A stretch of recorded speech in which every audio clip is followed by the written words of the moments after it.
नमस्ते माझ्या मित्रांनो, आज संविधान दिन आहे. आपल्या सर्वांना आजच्या दिवसाचा खूप मोठा गर्व असायला पाहिजे. कारण हजारो वर्षाची जी गुलामगिरी आहे, एकतर भारताला स्वातंत्र्य मिळालं आणि स्वातंत्र्य मिळाल्यानंतर भारतरत्न डॉक्टर बाबासाहेब आंबेडकरांनी अथक प्रयत्नातून या देशाचं संविधान या ठिकाणी निर्माण केलं. या संविधानाच्या माध्यमातून काही महत्त्वाच्या मूल्यांचं पण याच्यामध्ये समाविष्ट करण्यात आला. समता, बंधुत्व, न्याय आणि स्वातंत्र्य. आणि जी व्यवस्था या देशामध्ये अगोदरपासून होती, ते एक प्रकारचं आपण त्याला काय म्हणायला पाहिजे, की जी चातुर्वर्ण्य व्यवस्था या देशामध्ये होती.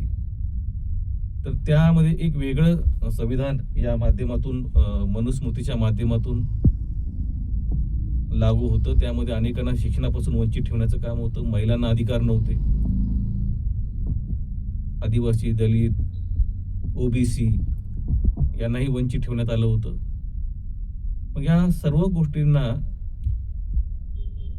भारतरत्न डॉक्टर बाबासाहेब आंबेडकरांनी एकतर एक असं संविधान निर्माण केलं. त्या संविधानाच्या माध्यमातून आज देश पूर्णपणे एकत्र आहे आणि त्यामध्ये महिलांना त्यांचे हक्क असतील.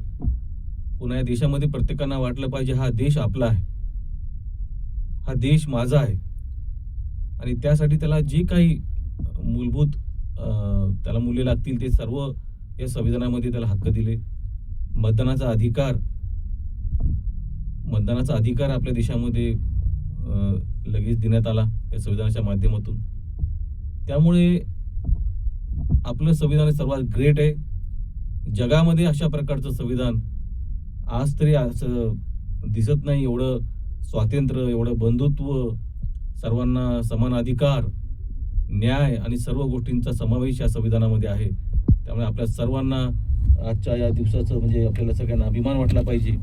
त्यामुळे निश्चित आपण सर्वांनी आपल्या देशाच्या घटनेचा अभिमान आपण सर्वांनी बाळगला पाहिजे. मी पुनश्च एकदा आपल्या सर्वांना संविधान दिनाच्या खूप खूप शुभेच्छा देतो. संविधान दिन हा चिरायू हो. जय भीम, जय शिवराय, जय बिरसा.